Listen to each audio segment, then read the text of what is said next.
Okay, so you can see there I've done a series of holes around that brick. Probably do a few more if you wanted to. The more the better, because the more of the mortar joint you take out, the better.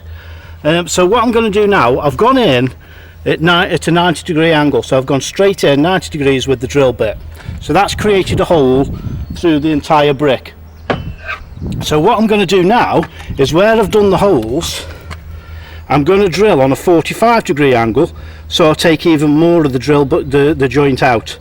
So that's going to go round at a 45-degree angle, and I'm going to do that all the way around again, and then that's going to make sure that I take as much of the drill bit out and the mortar joint out as possible.